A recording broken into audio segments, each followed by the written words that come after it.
Au sommaire de ce journal, les Léopards se sont hissés en demi-finale de la CAN 2023 hier pour la première fois depuis 2015. Une qualification qui a créé des scènes de liesse en RDC, tout comme dans les pays voisins. Et les élus provinciaux seront en session inaugurale ce lundi, mais bien avant cela, à Kinshasa, le processus d'identification au niveau des services administratifs a déjà été amorcé. Et puis nous irons au Sénégal où le président de la République a annoncé ce jour le report à une date indéterminée de l'élection présidentielle initialement prévue pour ce 25 février. Cette décision intervient à quelques heures seulement de l'ouverture de la campagne électorale. Bonsoir à tous et bienvenue dans ce journal. Après l'organisation des élections directes, la Commission électorale nationale indépendante a dévoilé le calendrier réaménagé des élections des sénateurs et gouverneurs de province, ainsi que les candidatures se bousculent à ce sujet. Les détails du calendrier réaménagé dans ce commentaire de Jean-David Kilolo. Selon le calendrier réaménagé de la Commission électorale nationale indépendante, ce 2 février 2024, la centrale électorale a procédé à l'ouverture du bureau de réception et dépôt de traitement des candidatures des sénateurs, gouverneurs et vice-gouverneurs. Cette opération durera 15 jours, soit du 2 au 16 février prochain. Du 26 au 27 février, l'Assemblée plénière de la CENI procédera à la délibération et qui sera suivie le jour suivant, le 28 février, par la publication des listes provisoires des candidats sénateurs et gouverneurs et vice-gouverneurs. Du 29 février au 8 mars, soit 9 jours, il est prévu les dépôts des traitements des recours des candidatures, la publication des listes définitives des candidats sénateurs et gouverneurs ainsi que vice-gouverneurs interviendra le 15 mars 2024.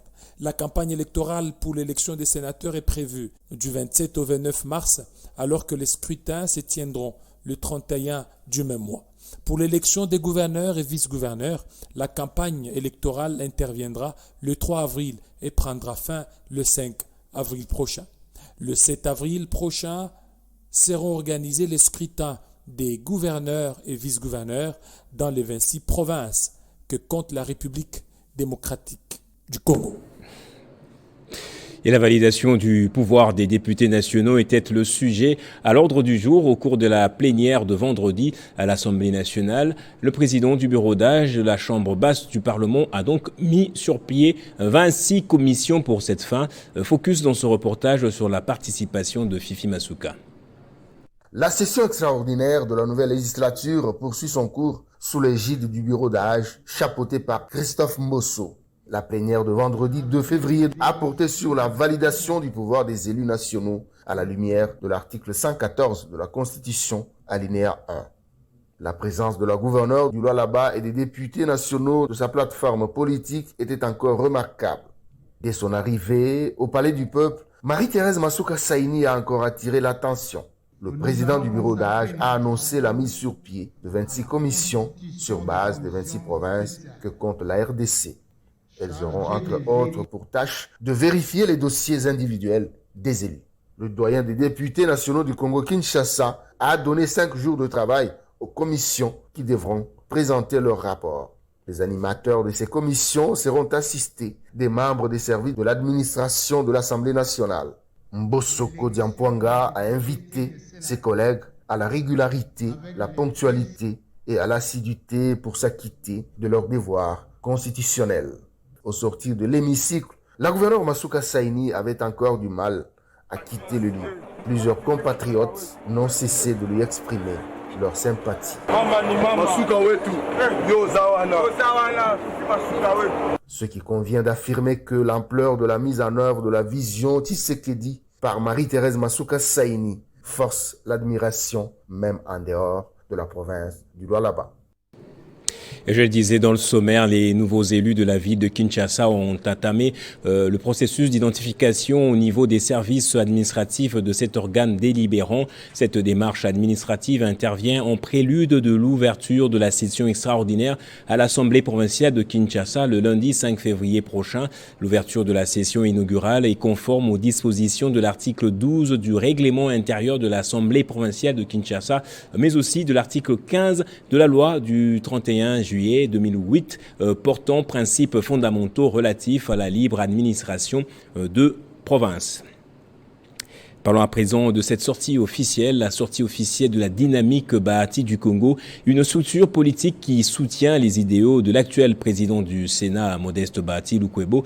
Les membres de cette structure se sont fixés plusieurs objectifs, parmi lesquels l'échéance électorale qui se poursuivent. Chaque jour qui passe, le soutien à Bahati Lukwebo ne cesse de se multiplier en dépit des départs qui semblent ne pas perturber le président du Sénat.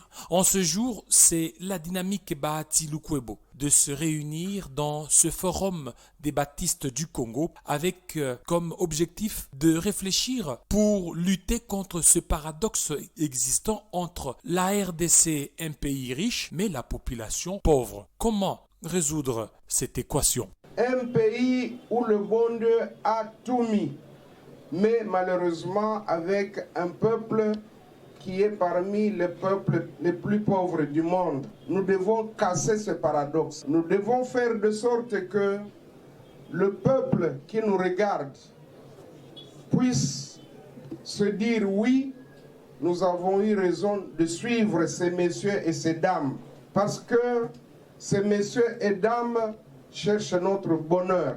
Ces collectifs de coordonnateurs des cellules de base du Congo visent plusieurs missions qui sont Dynamique se mobilise déjà à travers ces forums pour que chaque coordinateur provincial qui voit dans les provinces maintenant, pour aller accompagner les élus, accompagner l'autorité morale et surtout revivre les partis et revitaliser notre parti AFDC et surtout nous confirmons la fusion de l'AEDC à l'AFDC. La dynamique Bahati Lukwebo de la RDC compte pousser sa vision plus loin pour plus d'ancrage sur l'ensemble du territoire national. Et les membres de la conférence des présidents du regroupement politique Action pour l'unité nationale, AUN en sigle, conduit par le député national Jean-Jacques Mpanga, a réitéré et exprimé ses félicitations au président de la République pour sa réélection. Cela ressort de leur déclaration lue à la sortie de leur session extraordinaire. Suivez un extrait choisi par Benjamin Moudiata. Tenons à réitérer nos félicitations au chef de l'État, notre haute autorité morale, son Excellence Félix Antoine Tshilombo, pour sa brillante réélection à l'élection présidentielle du 20 décembre 2023 et lui promettons tout notre soutien indéfectible pour la réussite de son deuxième quinquennat au profit des Congolaises et Congolais. Félicitons les honorables députés nationaux et provinciaux élus sur les listes de l'AUN et nous réjouissons de l'installation de l'honorable Moïse Agé Matembo Toto Age comme questeur du bureau d'âge de l'Assemblée nationale. Saluons la cohésion au sein de l'AUN et aussi prenons acte de la démission de l'honorable Kitwa Godalena Ida de son parti politique direct, membre de l'AUN, et de son poste de présidente nationale du dit parti. Suivant évidemment sa lettre de démission nous transmise par le parti politique direct. Dès lors, la conférence des présidents des AUN tire toutes les conséquences de droit qui s'imposent. Et puis prenons cet échange de vœux organisé à l'Alliance pour les actions citoyennes que dirige Yann-Éric Mong-Iyompo. Les militants et cadres du parti ont été invités au siège du parti à Bongolo dans la commune de Kalamou pour un moment de camaraderie, mais également pour un moment très éminemment politique. C'est la première rencontre de l'année et quoi de plus normal que de la débuter par un échange de vœux, mais pas que, puisqu'il s'agira aussi de se projeter dans l'avenir et faire le point des actions menées jusque-là. C'est le siège du parti qui a servi de cadre pour cette rencontre entre militants et cadres autour du président national du parti Yann-Éric Mong-Iyompo qui a présenté ce vœu après son introduction par le délégué général du parti. Notre chemin vers le progrès sera parfois semé d'embûches, mais en nous appuyant les uns sur les autres et en restant unis, nous surmonterons tous les obstacles qui se dressent devant nous. C'est pourquoi je tiens ici, devant vous, à réaffirmer notre engagement au sein de notre regroupement politique AAAP, ainsi que notre loyauté envers le haut représentant de l'autorité morale, le camarade Tonton Kouchi. En conclusion, camarades, je tiens à vous remercier pour votre dévouement et votre engagement envers notre parti. Ensemble, nous bâtirons un avenir meilleur pour notre cher pays, la République démocratique du Congo.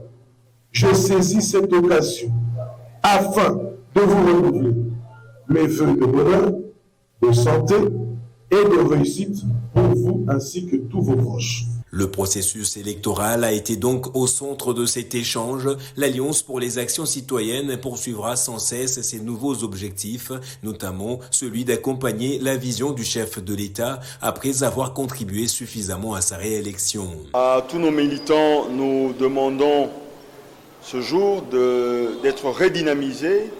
Une nouvelle année commence, des objectifs nouveaux sont établis et principalement les objectifs selon lesquels nous devons soutenir l'action du chef de l'État qui a été élu, comme vous le savez, à un score exceptionnel. Créé en 2016, le parti Alliance pour les actions citoyennes est membre de l'Union sacrée de la nation depuis janvier 2023. À travers ses cadres intellectuels, le parti du cœur et de la base ne ménage aucun effort pour relever le défi de développement auquel fait face la RDC. Au parti lumumbiste unifié, le professeur Willy Makiashi reste le seul secrétaire général du parti jusqu'à l'organisation du prochain congrès en 2025, dit la dernière déclaration. Au nom du secrétaire général, le secrétaire permanent Abel Falachi a appelé ce samedi, au cours d'une grande matinée politique, tous les militants à rester calmes et vigilants. Aucun congrès n'est encore organisé au parti. Nous attendons le congrès en 2025, le 20 novembre. Donc, que le militant, comme l'a dit le permanent, puisse vaquer à leurs occupations. Donc, il y a même dans notre parti une jurisprudence. Lorsque le chef du parti, celui-là qui nous a enseigné la politique, pour moi, c'est notre maître, comme on dit. Lorsqu'il est mort, c'est Lougui qui était membre, secrétaire permanent, que nous avons, nous, bureau politique. Moi qui vous parle, j'étais à cette réunion parce que je suis membre du bureau politique. Nous l'avons désigné comme secrétaire général ad intérim. C'est-à-dire, il n'était pas secrétaire général, chef du parti, assumant l'intérim. Non, le PALU n'a pas encore organisé le congrès. Le PALU, dans son histoire, a organisé le premier congrès en 1964, le 22 août. Et depuis là, le soubresaut qu'il y a eu, on a eu un secrétaire général chef du parti qui a été élu à ce moment-là au congrès de 64. Et nous avons organisé le deuxième congrès en 2020. Et ce congrès-là, il va prendre 5 ans d'activité. C'est l'année prochaine, en 2025, que le PALU va organiser son troisième congrès. Parce que le congrès de 2020 est le deuxième. Donc, quand on dit qu'il y a un congrès qui est organisé, ce n'est pas le PALU qui a organisé. Au Nord Kivu, alors que la province fait face à une insécurité grandissante causée surtout par la persistance de la guerre d'agression du Rwanda contre la RDC à travers le M23, les autorités sur place s'activent pour initier certains projets de développement. Ce samedi, notamment à Goma, c'est le vice-gouverneur de la province, le commissaire divisionnaire Romi Ekuka, qui a lancé les travaux de pavage de l'avenue du Lac au quartier Imbi. Ces travaux qui seront exécutés par la société congolaise de construction vont durer jusqu'à 8 mois. Longue de 2200 mètres, cette route de l'avenue Lac Kivu au quartier Imbi et ses ramifications à Goma seront dans les prochains mois pavés. Les travaux irrélatifs ont été lancés par le vice-gouverneur du Nord Kivu. Romi Ekuka Lipo a dans son discours souligné que même pendant l'état de siège, certains projets de développement sont initiés. Outre la nécessité non spécifique de la restauration de la province du Nord Kivu, le président de la République nous a aussi donné des missions complémentaires, dont celle de la modernisation des infrastructures, un des piliers du programme des 145 territoires. C'est la société congolaise de construction Sokok qui va exécuter ces travaux pour une durée de 8 mois. Le directeur provincial de l'Office des voiries et drainage OVD Nord Kivu, Timothée Soumaïli, revient sur les travaux qui seront exécutés. Il sera réalisé les travaux ci-dessous. Reboufflage du terrain naturel en vue de préparer la plateforme de la chaussée, la pose du remblai de 30 cm à tout venant volcanique sur certains endroits, la pose de la couche de fondation de 20 cm d'épaisseur, la pose de bordure pour délimiter la chaussée, la pose de la couche de roulement en pavé de pierres taillées. Ces travaux sont financés à 100% par le gouvernement provincial du Nord Kivu, que dirige le général-major Peter Chirimwami, à hauteur de plus de $1 million américains. Ils seront exécutés par la société congolaise de construction Sokok, très expérimentée dans ces domaines. Et dans les activités de la gouverneure du Haut-Lomami, de retour en province, Isabelle Yumba Kalenga a pris part à la messe de prémisse du nouvel évêque du diocèse de Kamina ce samedi. Le nouveau patron de l'église de Kamina, pour rappel, a été installé hier vendredi par l'archevêque métropolitain de Lubumbashi, Fulgence Muteba.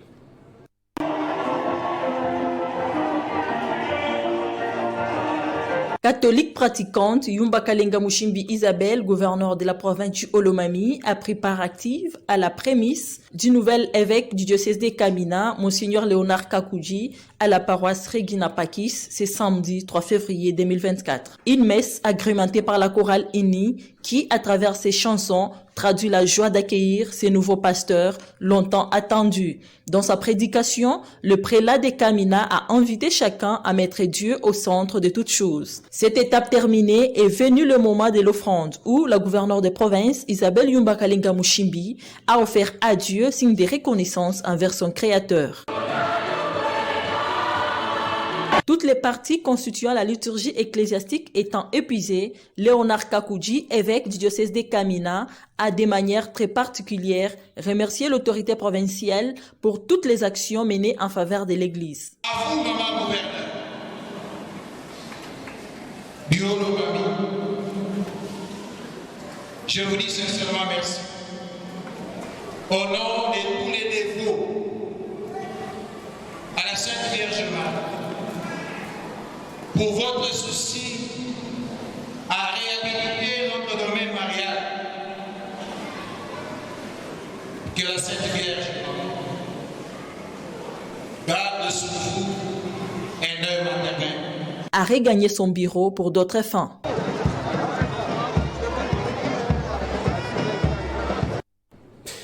Parlons en même temps religion et littérature dans ce journal. Le pasteur Paul David Olangui a présenté son tout dernier livre intitulé Christ crucifié, la faveur absolue de la RDC. L'ouvrage place Jésus-Christ au centre du système institutionnel de la République démocratique du Congo.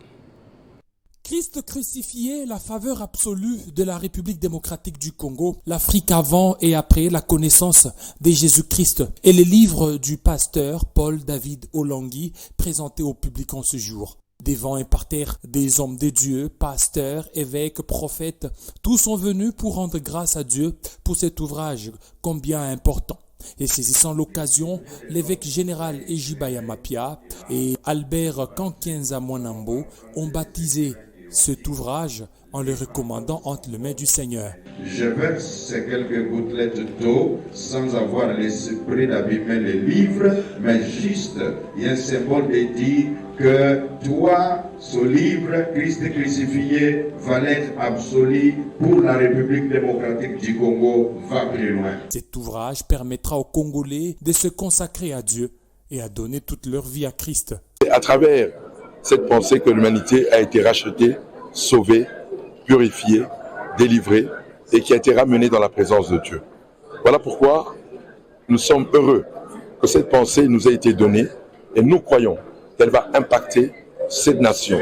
Parce que cette pensée, toutes les nations qui l'ont reçue ont impacté le monde et ont dominé le monde. Et la RDC, au moment où elle est en train d'entrer dans sa gloire, dans sa destinée, il était nécessaire aussi que cette pensée redevienne le moteur, le fondement de la foi de notre Église. Cet ouvrage est venu redynamiser la foi de certains chrétiens qui étaient rétrogradés. Et l'actualité en Afrique à présent, dans une adresse à la nation, le président du Sénégal, Macky Sall, a annoncé ce samedi dans l'après-midi le report de l'élection présidentielle dans son pays à une date ultérieure, alors que le scrutin devrait se tenir ce 25 février et dont la campagne électorale est prévue dans quelques heures. Nathan Diamoté nous donne les détails dans ce commentaire.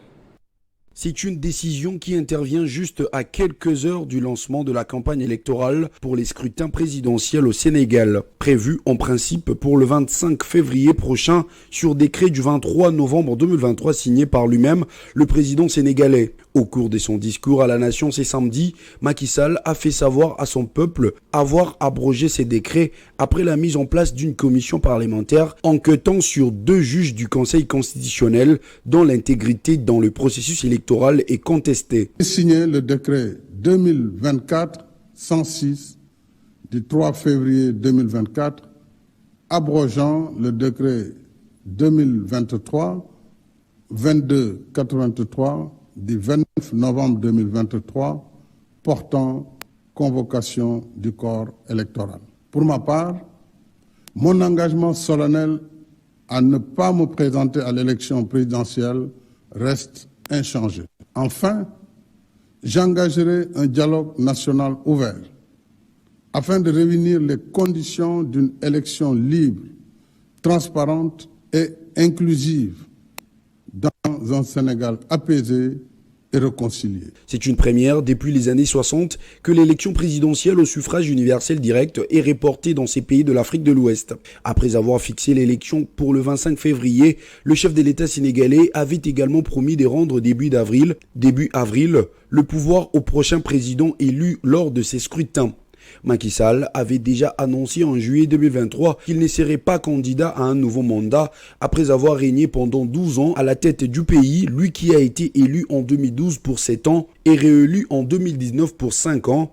Mais il a choisi son premier ministre et représentant du parti présidentiel, Amadou Ba, comme son dauphin. Notons que le Conseil constitutionnel a exclu du scrutin des dizaines de prétendants. Parmi eux, 2 ténors de l'opposition, les candidats anti-système Ousmane Sonko, en prison depuis juillet 2023, notamment pour appel à l'insurrection et disqualifié par les conseils à la suite d'une condamnation pour diffamation dans un dossier distinct, et Karim Ouadé, ministre et fils de l'ex-président Abdoulaye Ouadé. L'actualité ce samedi, c'est encore la qualification des Léopards. La RDC a accédé vendredi 2 février au dernier carré d'as de la Coupe d'Afrique des Nations après sa victoire de 3-1 sur la Guinée. Christian Bokaya, notre envoyé spécial en Côte d'Ivoire, relate le scénario de ce match depuis la zone mixte du stade Alassane Ouattara. L'appétit vient en mangeant dans cette Coupe d'Afrique des Nations. Comme qui dirait, qui veut aller loin ménage sa monture. Première victoire de la plus belle de manière pour les Léopards, dont le sélectionneur Kaba Diawara avait chambré un tout petit peu la RDC en conférence de presse d'avant-match? Rien du tout, on savait qu'ils étaient forts sur le côté. Ils nous ont fait mal. Après, c'était à nous, on avait le match en main, vraiment. On s'est délité en deuxième période, c'est un peu dommage, voilà. On va beaucoup apprendre de ce match en tout cas. 3-1, les Léopards filent en demi-finale et affronteront les vainqueurs du match, Mali, Côte d'Ivoire. Mais d'abord, le temps de festoyer, puisqu'il fallait quand même le faire, puisque cette équipe, on le disait, venait de très loin. On est très contents, très fiers, parce que je pense qu'on a eu la victoire qu'on méritait au bon moment. C'est vrai qu'on avait passé les tours et voilà, plus important, comme je disais, c'est de continuer la route. Ça n'a pas été facile aujourd'hui contre une belle équipe de Guinée qui nous a posé quelques problèmes tactiques, mais les garçons ont été assez sobres, même après avoir été menés, on ne s'est pas affolé, on a joué notre football et puis voilà, je pense qu'on s'impose, on s'impose sur le match, on est très, très content, on va bien récupérer et puis on va de suite penser à la suite. C'est un super moment, c'est super pour le pays. D'une part, moi je suis très content, mais voilà, tout le monde ici est là pour le pays, il y a beaucoup de monde à travers le monde qui nous suivent, donc on est content, c'est un bon rendement pour la RDC. Mais c'est juste magnifique, surtout en quart de finale. Voilà, tout joueur veut jouer, mais jouer un quart de finale, que ce soit 5, 10 minutes, 2 minutes, je pense que le plus important c'est la victoire de l'équipe et voilà, moi personnellement je suis très content et j'espère que ça va continuer. C'était depuis la zone mixte du stade Alassane Ouattara de Bimpe, Gauthier Ndombe et Christian Boukaya pour le compte de Télé 50. Je le rappelle des titres à présent, madame, monsieur. Les Léopards se sont hissés en demi-finale de la CAN 2023 pour la première fois depuis 2015. Une qualification qui a créé des scènes de liesse en RDC, tout comme dans les pays voisins. Et les élus provinciaux seront en session inaugurale ce lundi, mais bien avant cela, à Kinshasa, le processus d'identification au niveau des services administratifs a déjà été amorcé. Et en Afrique, le président sénégalais Macky Sall a annoncé ce jour le report à une date indéterminée de l'élection présidentielle initialement prévue pour ce 25 février prochain. Cette décision intervient à quelques heures seulement de l'ouverture de la campagne électorale pour le scrutin présidentiel. C'est par ici donc que va se refermer ce journal. Merci à vous tous, madame, messieurs, d'avoir suivi.